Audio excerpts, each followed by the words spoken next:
Shabbat Shalom. Today's video is dedicated in memory of Ami Avivi Amram ben Yosef. This week's parasha we begin the book of Vayikra, which the vast majority of it is dedicated to the korbanot, the animal sacrifices. And that's probably one of the hardest things we have to understand. Why in the world is it necessary to sacrifice an animal? What does God want it? What's the point?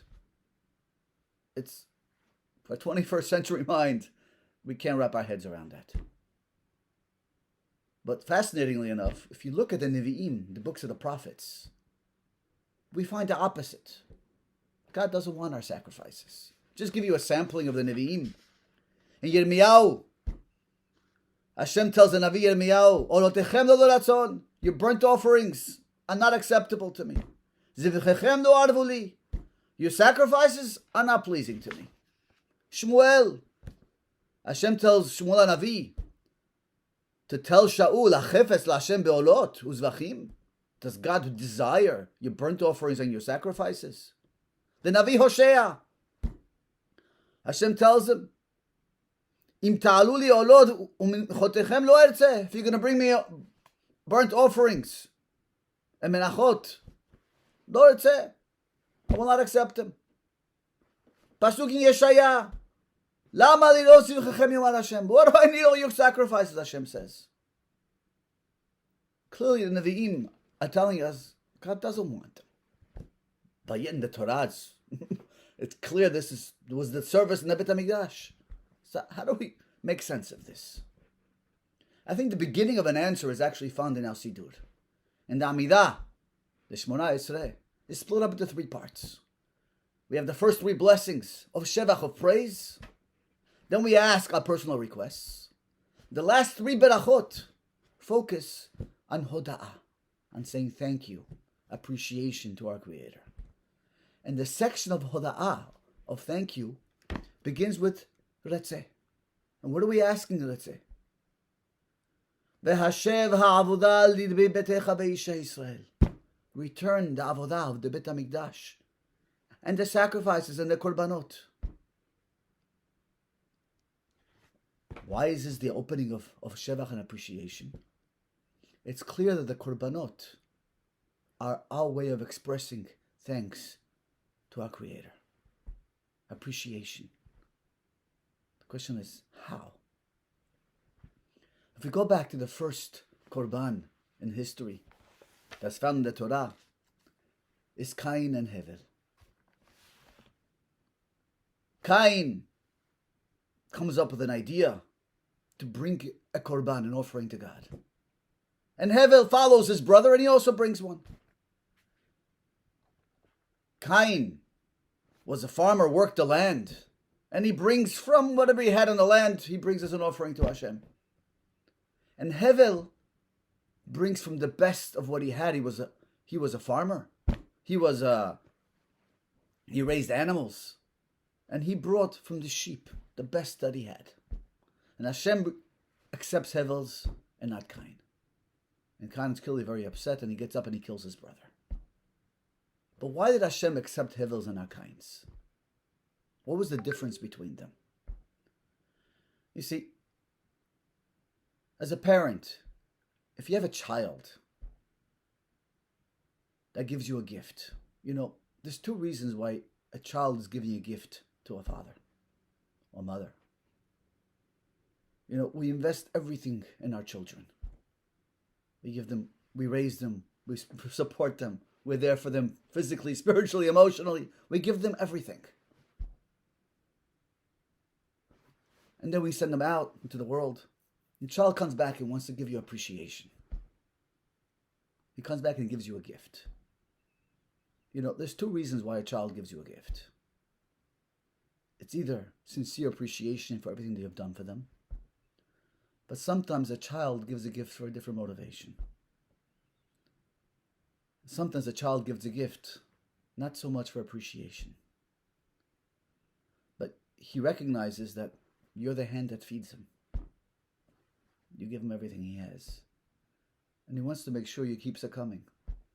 So he gives you a gift not out of appreciation and connection to you and thanking you for bringing him to the world. But it's a gift. I got to keep that happy, keep the connection, because I want to keep the cash flowing. Now, as a parent, it's not so much what you're giving me, but it's why and what's the meaning behind the gift. And there's no worse feeling than a child just using you. And there's no better feeling than a child showing appreciation. Cain, he has an idea to give a gift to God. But he just gives whatever he has lying around. He wasn't showing appreciation. He didn't give himself into it. He recognizes God owns the world and everything is his. And recognizes he wants to be successful. So he'll give God a gift because he wants it to keep coming. Hevel gives the best of what he had because he was showing sincere appreciation. Hashem accepts Hevel's and not Cain. You see, the Korban, God doesn't need our offerings. But in a sense, we have to recognize that everything here God created. It's all his world. He gave us life. And every moment we have is precious. And in a sense, when a person brings the Korban, the Pasuk says, Adam ki yakriv mikem korban Hashem. When you give of yourselves, showing appreciation is giving yourself back. The only person in history who actually gave himself as a Korban was Yitzchak, who was willing to, in a sense, sacrifice himself, giving himself, God, this is the best way I can show appreciation. I'm giving you of myself. But the God doesn't want to give us ourselves. He wants us to live. V'chai b'him. We should live. God gave us a gift of life. So we can't sacrifice, give ourselves. So what do? God gave us this beautiful world at our disposal.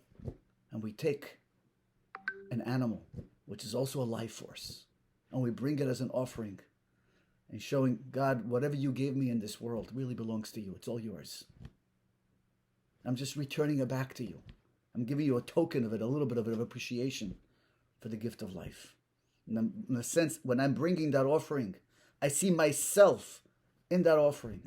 It's my blood on that mizbeach and that altar. That's the idea behind the Korban. That's what the Torah says, the idea of Korbanotar. But we're Jews, we're acting like Cain. And we just show up to synagogue. Or we do things, we give charity, so God should keep it coming. So Nevi'im say God doesn't want that. The point is a relationship and appreciation. Not ritual. Just do it. Say, here's an offering, God. Here, I'll come to synagogue, I'll come to Knesset, I'll learn a few words. Because I know you're the source of all blessing and I want to keep it coming. These are two different ways of approaching God. And that's the idea of the Korban. To give our sincere appreciation to our Creator for life. And it's fascinating, Cain and Hevel give the Korban when? On the 50th day. Which corresponds to the idea of Yovel. Yovel is the Jubilee where everything returns back to its rightful place. Property that was sold goes back to its original owners. Slaves are freed. Everything returns to its place, to its rightful place. Returning everything back to God, in a sense, who gave it to us. That's a little bit of an understanding of what a Korban is. It's appreciation of thanking our Creator for our life. Shabbat Shalom.